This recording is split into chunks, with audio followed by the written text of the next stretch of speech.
Bismillahirrahmanirrahim. Assalamualaikum warahmatullahi wabarakatuh. Pemirsa sekalian, yang dirahmati oleh Allah Subhanahu wa taala. Alhamdulillah kita berjumpa lagi dalam channel saya. Insya Allah pada kesempatan kali ini kita akan mendiskusikan satu hal ya, berkaitan dengan masalah keputusan pemerintah ya, atau keputusan negara untuk join itu di dalam Board of Peace yang digagas oleh Donald Trump. Tidak banyak sebenarnya komponen masyarakat yang tampak ya menolak ya. Bahkan beberapa waktu yang lalu ketika beberapa tokoh diundang untuk hadir di istana ya, itu kemudian menyatakan dukungan ya, meskipun dalam tanda petik ya ada label ya bahwa ini memang situasi yang berat ya buat presiden, sehingga kemudian tidak sedikit para tokoh ormas itu yang kemudian menyatakan atau menerima keputusan untuk Indonesia bergabung di BOP ya, walaupun juga sebetulnya yang menyatakan sebaliknya juga tidak sedikit.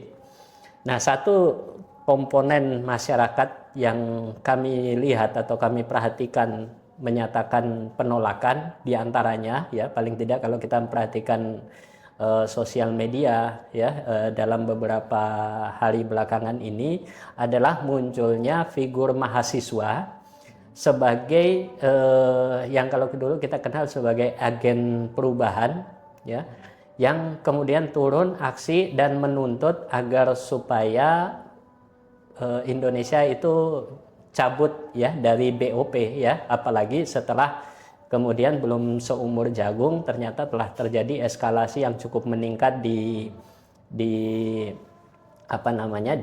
Iran gitu.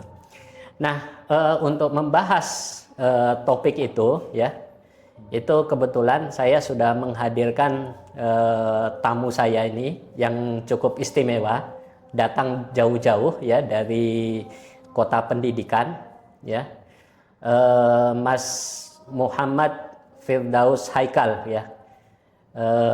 Kebetulan beliau saat ini menjabat sebagai Ketua Badan Eksekutif Mahasiswa di Jogja, Hamfara ya. Baik, kita sapa beliau. Assalamualaikum warahmatullahi wabarakatuh. Waalaikumsalam warahmatullahi wabarakatuh. Ya. Bagaimana kabarnya? Alhamdulillah. Ya. Harus sehat selalu dan semangat. Alhamdulillah ya. Ya. Nah, itu tadi pembukaan saya yang agak cukup panjang ya, dan saya kira mungkin Mas Haikal ini sudah bisa menebak sebetulnya kemana nanti arah diskusi kita. Tapi sebelum kita membahas hal tersebut, saya ingin mungkin Mas Haikal itu bisa memperkenalkan diri dulu ya, agar pemirsa kita itu bisa lebih mengenal ya latar belakang, kemudian pendidikan, kemudian minat ya dari Mas Haikal. Silakan. Oke, baik. Bismillahirrahmanirrahim. Assalamualaikum warahmatullahi wabarakatuh. Teman-teman sekalian, izin memperkenalkan diri, bahwasanya nama saya Muhammad Firdaus Haikal, biasa dipanggil Firdaus atau Haikal. Dan alhamdulillah sekarang saya menempuh pendidikan di Sekolah Tinggi Ekonomi Islam Hamfara, dan juga menjadi salah satu aktivis mahasiswa di Badan Eksekutif Mahasiswa Hamfara. Dan sebelumnya saya memiliki latar di bidang permediaan, media kreatif visual, dan juga di bidang jurnalisme yang menyangkut tentang bagaimana menginformasikan sebuah kebenaran itu pada khalayak publik. Mungkin itu sedikit tentang saya. Iya, berarti termasuk aktif juga di sosial media ya. Alhamdulillah aktif. Dan biasanya di sosial media apa yang disampaikan? Oke. Baik. Atau sebelumnya mungkin sosial medianya apa saja yang biasa digunakan? Oke, jadi untuk sosial media sendiri ini saya kembangkan lebih ke arah bagaimana untuk mengajak teman-teman media ini mengarahkan seharusnya narasi itu bisa kita aruskan, narasi-narasi yang seharusnya kita sebagai mahasiswa muslim juga tentunya harus menarasikan opini-opini terkait dengan Islam itu sendiri, teman-teman. Jadi pandangan umum di teman-teman terkait dengan media ini kan khususnya di PDD ya, mungkin teman-teman lebih kenal dengan nama PDD abadi dan segala macamnya. Padahal peran PDD atau media, katakanlah organisasi itu tidak cuma berhenti di bikin visual branding acara yang keren, kemudian bikin dokumentasi atau konten yang keren, tapi adalah bagaimana kita sebagai mahasiswa muslim media yang kreatif juga bisa mengharuskan opini-opini yang seharusnya kita sebagai seorang muslim. Jadi begitu. Dan saya juga termasuk salah satu pegiat media sosial ya, jadi saya juga sharing-sharing juga di sosial media saya terkait dengan tips and trick desain, tips and trick media, dan mungkin juga tentang insight-insight menariknya tentang yang nggak jauh-jauh dari media gitu, kurang lebih seperti itu. Mungkin juga bisa teman-teman kepoin di @mfirdaushaikal gitu nanti. Wah gitu ya, nanti mungkin ada tulisannya di bawah sini ya. Tempelin yang gede gitu. Iya, dan digedein ya. Ya, jadi monggo nanti teman-teman yang menyimak acara ini nanti bisa langsung tuh. Nah, jadi balik ya. Tapi sebelum kita ke topik itu ya, dan mungkin ini juga yang perlu pemirsa kita tahu itu bagaimana sih sesungguhnya ya Mas Haikal itu melihat potret dari mahasiswa kita sekarang ini ya. Karena banyak juga pandangan stereotyping yang sifatnya negatif itu yang dialamatkan kepada mahasiswa yang tidak lagi memerankan fungsinya itu sebagai agent of change ya. Orang sekarang sering menyebutnya itu sebagai generasi strawberry. Apa Mas Haikal melihat fenomena itu di kalangan mahasiswa atau mungkin ini hanya sekedar ya segelintir atau bagaimana? Oke, mungkin terkait tadi ya tentang mahasiswa dan juga anak muda, dan tentunya mahasiswa ini kebanyakan diisi oleh anak-anak muda gitu ya. Jadi kalau kita kembali dan juga kita dengar dari banyak sekali kata orang-orang yang biasanya anak muda itu punya potensi yang sangat besar gitu ya, bahkan mungkin juga bahkan sangat apa istilahnya itu bukan eksploitatif, lebih apa? Oh dia sangat menukik tinggi gitulah potensinya gitu. Nah, cuma kembali lagi itu terkait dengan anak muda ya. Tapi kita kembali lagi ke konteksnya tadi mahasiswa. Jadi mahasiswa ini bukan sekedar pembelajar yang biasa. Nah, kita itu harus pahami terkait itu. Jadi mahasiswa bukan pembelajar yang biasa, kan mahasiswa gitu. Dan seharusnya peran mahasiswa ini adalah yang pertama memang harus punya wawasan yang luas, punya istilahnya bagaimana melihat dunia itu secara luas atau berdialektika kalau misalkan orang-orang lebih gampang menyebutnya, dan juga bagaimana mahasiswa ini punya dampak gitu di masyarakat gitu.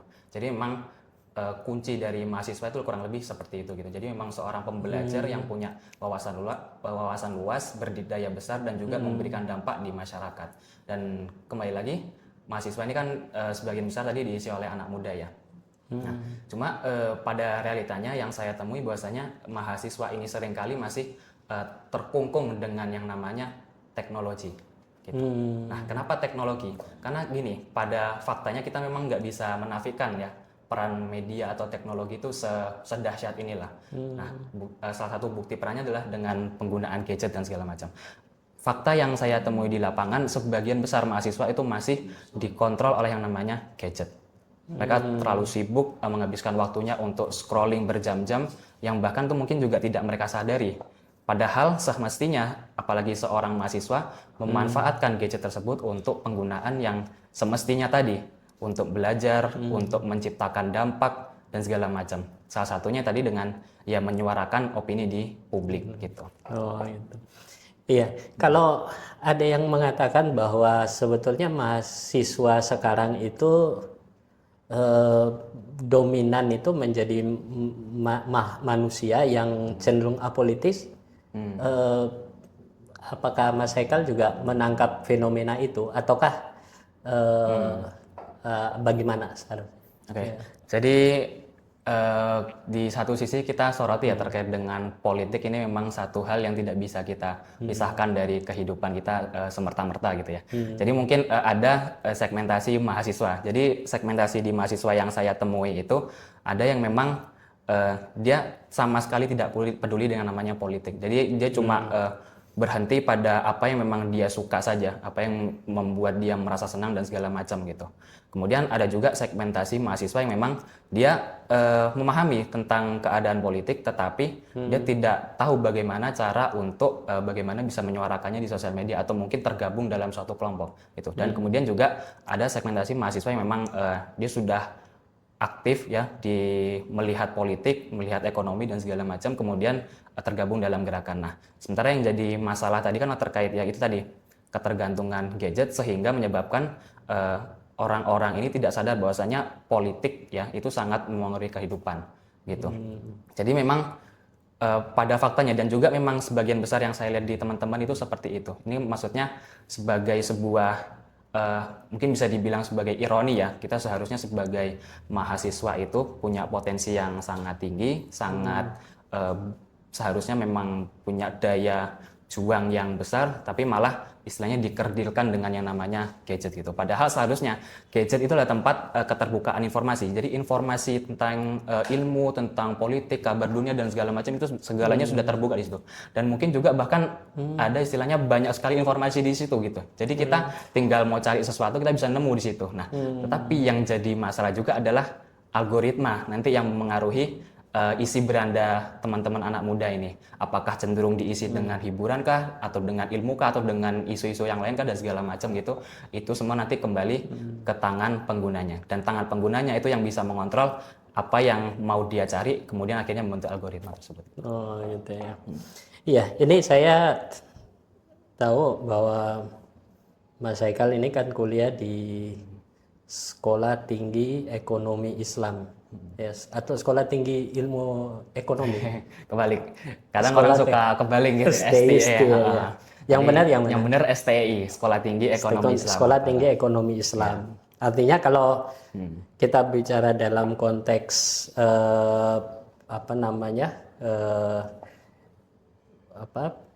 bidang ya, itu kan tentu minat yang ingin dikejar di sana itu adalah penguasaan berkaitan dengan ekonomi, ilmu ekonomi dan seterusnya ya. Tapi kenapa Mas Haikal ini tertarik untuk kemudian berbicara masalah politik gitu? Kan kenapa tidak ya sudah bagian politik itu sudah ada jurusannya sendiri ya, sudah ada kampusnya mungkin sendiri. Nah, ini fokus saja di ekonomi, tapi kenapa kok justru malah ini digunakan sebagai belajar ekonomi sekaligus juga belajar politik gitu. Apakah memang bisa disatukan ataukah memang belajar ekonomi tidak bisa dilepaskan dari masalah politik? Oke, baik, terkait dengan politik dan ekonomi tadi sebenarnya itu satu hal yang semestinya jadi satu atau bagaimana gitu ya. Jadi memang kenapa saya berangkat untuk mempelajari terkait dengan ekonomi, pada awal mulanya saya memang ada keminatan di bidang ekonomi, makanya saya ikut bersekolah di Sekolah Tinggi Ekonomi Islam Amfara. Tapi begitu setelah saya masuk, saya akhirnya paham bahwasanya memang politik dan ekonomi itu tidak bisa dipisahkan. Kenapa? Karena kembali ke fundamental masing-masing politik dan ekonomi. Politik itu adalah bagaimana tentang mengatur segala urusan umat ya. Segala urusan umat harus diatur dan itu dengan politik. Politik nanti akan berbicara tentang regulasi, tentang hukum, tentang peraturan dan juga tentang manajemen. Dan terkait dengan ekonomi, ekonomi adalah dasar kehidupan manusia. Jadi sehari-hari manusia itu pasti bertemu dengan yang namanya ekonomi, melakukan aktivitas ekonomi. Jadi itulah kenapa politik dan ekonomi itu tidak bisa dipisahkan, karena memang dalam mengatur ekonomi yang menjadi kebutuhan dasar umat ini itu butuh yang namanya regulasi, yaitu politik yang mana dikeluarkan dalam bentuk kebijakan-kebijakan, regulasi maupun hukum. Jadi seperti itu sedikit. Oh itu ya. Nah, jadi antara ekonomi dan politik ini adalah dua hal yang saling kait-mengkait ya. Karena sekarang itu memang kecenderungan dunia itu sudah tidak bisa lagi membedakan mana masalah ekonomi dan mana masalah politik, atau pure ekonomi mana pure politik. Karena yang berkembang sekarang kan adalah political economy. Baik itu. Nah, sekarang saya ingin melihat bagaimana perspektif mahasiswa jurusan ekonomi ya, jurusan ekonomi Betul. apa? Manajemen bisnis itu melihat persoalan politik akhir ini, karena konteks kita itu tadi kita berbicara tentang masalah BOP, bagaimana sebetulnya pandangan Mas Haikal terkait dengan BOP ya.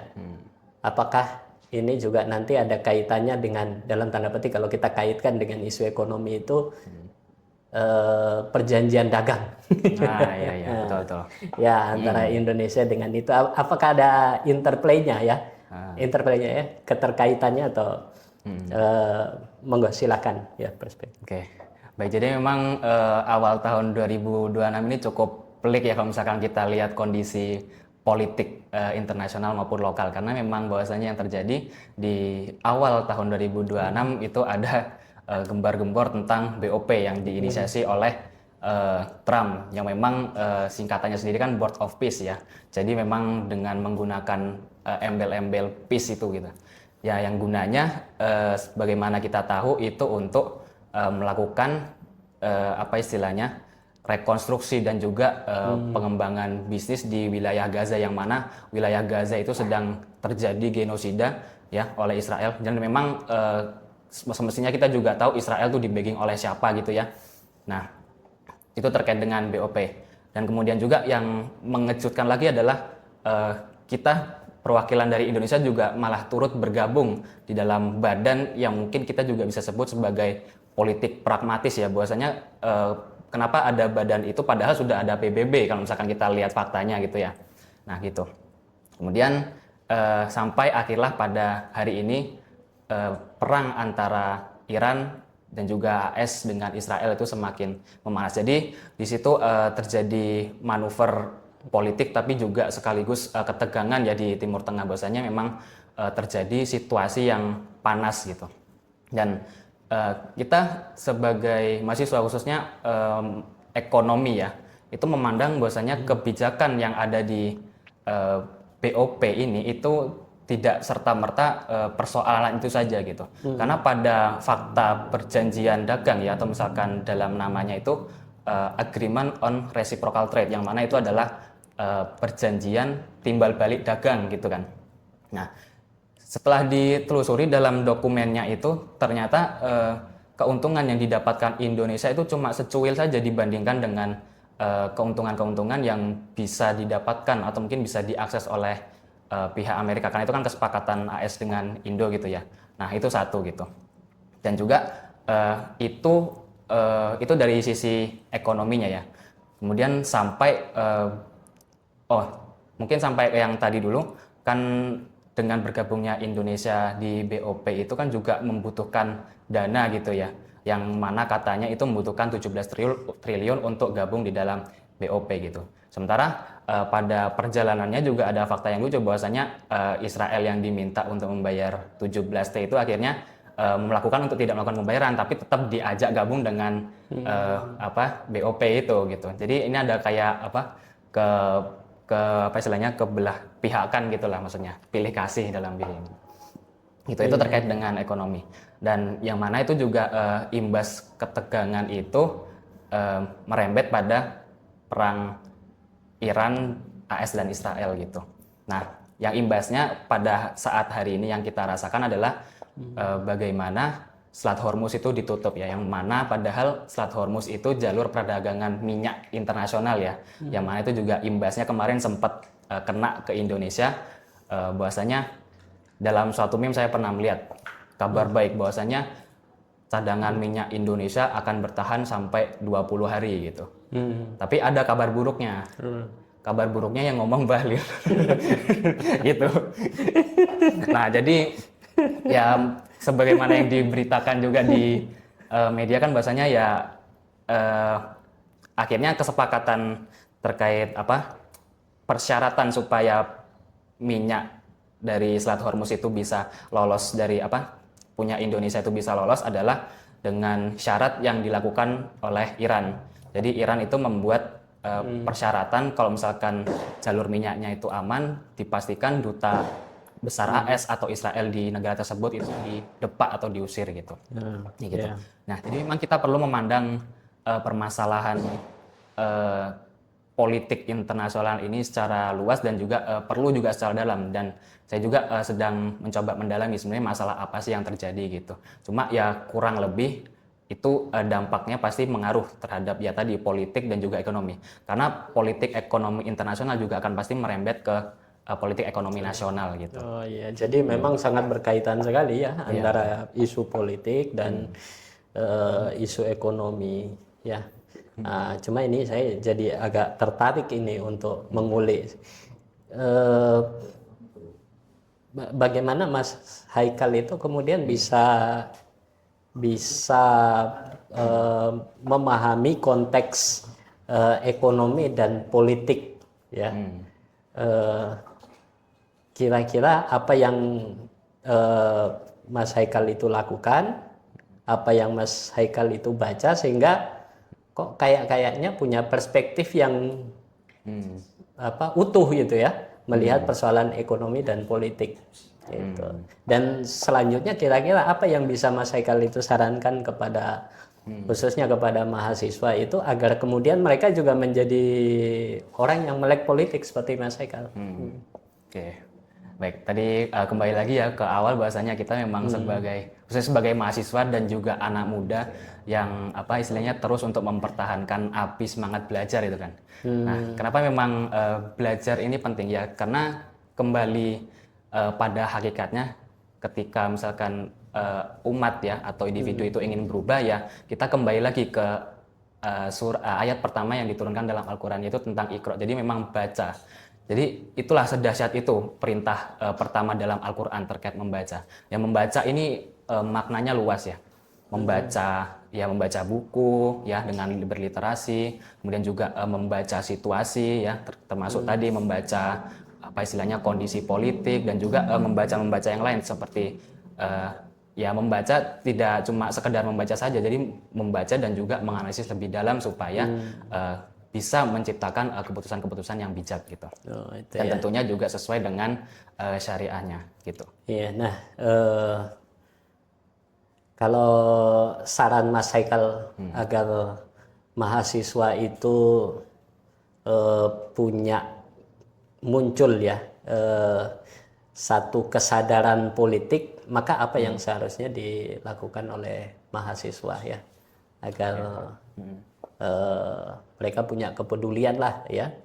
Karena kalau kita lihat itu kan selang beberapa waktu ya, kalau kita perhatikan ya, misalnya kadang partisipasi politik dari mahasiswa itu kadang baru muncul ketika hal itu berkaitan atau berkenaan langsung dengan dirinya ya. Misalnya contoh aktivitas politik mahasiswa muncul tatkala biaya pendidikan naik ya, kemudian SPP naik ya, kemudian lain-lain dan sebagainya ya. Jadi semuanya berkaitan dengan ini. Tapi ketika ada satu isu politik yang katakanlah termasuk yang krusial begitu, itu mahasiswa tidak mengambil ya, mengambil peran itu karena mungkin tidak berkaitan dengan dirinya. Menurut Mas Haikal apa yang sebenarnya terjadi? Oke, mungkin saya akan coba mengulik ya kenapa bahwasanya kesadaran politik itu tidak tumbuh di anak muda gitu. Jadi memang kita akan kembali lagi bahwasanya dasar dalam kehidupan kita itu adalah bagaimana kita melihat semuanya secara utuh ya. Dan untuk melihat semuanya secara utuh itu nanti akan pasti menimbulkan suatu pemahaman atau mungkin punya pandangan khusus terhadap dalam kehidupan gitu ya. Yang mana nanti pandangan dalam kehidupan ini nanti akan menentukan bagaimana kita berperilaku dan menjalani kehidupan. Nah, kembali lagi ke konteks kenapa kesadaran itu tidak tumbuh di mahasiswa. Sebenarnya saya akan jatuh ke kesimpulan bahwasanya kita kurang kuat di identitas. Nah, kenapa identitas? Karena terkait dengan identitas ini nanti yang akan menentukan siapa diri kita sebenarnya. Dan siapa diri kita sebenarnya ini bisa kita cari ya, kita gali terus ya selama masih muda, yang namanya juga mencari jati diri gitu ya. Nah, ya dengan memikirkan hal yang global tadi. Kemudian ya terkait dengan memikirkan manusia, alam dan juga kehidupan secara utuh gitu. Dan memahaminya adalah bahwasanya semuanya itu berjalan teratur itu tidak mungkin kalau tidak ada yang ngatur gitu. Nah, bahwasanya dengan kita memikirkan hal sampai ke situ, maka kita akan juga menggali informasi lebih dalam bahwasanya untuk apa kita hidup, kemudian dari mana kita berasal, untuk apa kita hidup, dan juga akan kemana kita setelah mati. Kan pada umumnya kan seperti itu ya kehidupan manusia berjalan gitu. Nah, ketika itu ditemukan dan akhirnya membentuk ya pada satu kesimpulan akidah dan Islam, maka kita akan meyakini bahwasanya apapun yang di syariah sampaikan atau syariah sampai kepada kita itu harusnya semestinya kita lakukan dengan semaksimal dan juga seluruhnya gitu, dengan kafah gitu. Nah, kaitannya apa? Karena dengan kepentingan pengurusan umat ini memang tidak bisa dilepaskan dengan yang namanya jamaah, dan memang harus berbarengan. Jadi kita dalam berislam juga tidak bisa yang namanya individu. Kan apalagi ditambah dengan hadis bahwasanya saya kurang tahu persis, cuma kurang lebih intinya adalah ya bagaimana kita mengajak ke amar ma'ruf dan menghindari kemungkaran. Dan mengajak itu kan berarti artinya kita mengajak orang, mengajak jamaah gitu, dalam yang mana kita dalam suatu kolektif untuk mengerjakan kebajikan. Jadi seperti itu. Dan kebajikan, mengerjakan kebajikan dan bersama dengan jamaah ini juga bukan masalah yang kompleks kayak misalkan datang ke pengajian lingkarannya berhenti di situ, enggak ya karena kembali tadi ke masalah umat tadi adalah politik ya, keadaan hari ini itu memang tidak baik-baik saja gitu. Iya. Ya, jadi kalau konteks ayat yang Anda sebutkan tadi itu di Quran surat Al-Imran ayat 104 ya. Wal takum minkum ummatun yad'una ilal khair wa ya'muruna bil ma'ruf wa yanhauna 'anil munkar gitu ya. Ya, jadi sudah cukup banyak hal yang kita diskusikan ya. Mungkin kita sudah sampai di penghujung ya. Mungkin ada hal-hal yang Mas Haikal ingin sampaikan ya, pesan kepada mahasiswa agar apa yang seharusnya mereka lakukan ya ke depan. Monggo silahkan bisa disampaikan langsung kepada pemirsa. Ya. Baik teman-teman mahasiswa seluruhnya, mungkin yang bisa saya sampaikan tidak banyak, cuma pada intinya saya akan sampaikan ulang tadi ya teman-teman terkait dengan perintah pertama dalam Islam, yaitu adalah terkait dengan Iqra, bacalah. Jadi kebangkitan umat itu akan kembali hadir ya dengan membaca, dengan merubah diri kita yang sebelumnya memang mungkin masih malas baca, masih mager dan segala macam, tapi mulailah kita memaksa diri untuk membaca, karena dengan membaca tersebut yaitu akan membuka seluruh potensi yang ada dalam diri kita, kemudian juga memperkaya wawasan yang ada pada diri kita, dan juga bisa menyelesaikan problematika umat dengan adanya baca itu ya, dengan ilmu tadi gitu.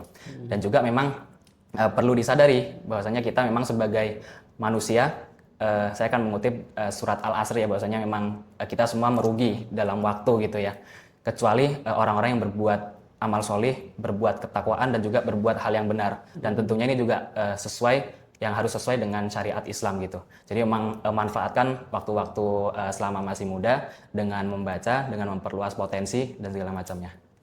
Ya, baik, terima kasih banyak Mas Haikal ya, atas diskusi yang sangat menarik ini ya. Baik pemirsa sekalian, itu tadi banyak hal yang kemudian kita diskusikan dengan Mas Muhammad Firdaus Haikal ya.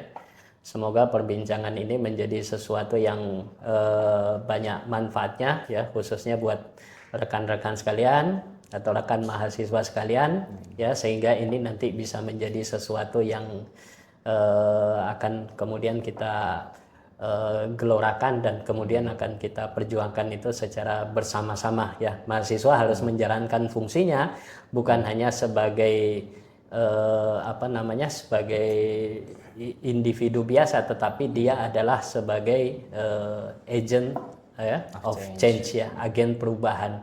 Apa jadinya negeri ini kalau mahasiswanya itu tidak aktif di dalam melakukan perubahan? Maka yang akan terjadi itu adalah stagnasi, yang terjadi itu adalah kemunduran. Sekian dari saya, jangan lupa ikuti terus channel saya Muhammad Suhadi Basri ya. Kita akan mendiskusikan banyak topik-topik yang penting di waktu yang akan datang. Sekian, assalamualaikum warahmatullahi wabarakatuh. Waalaikumsalam warahmatullahi wabarakatuh. Ya, terima kasih.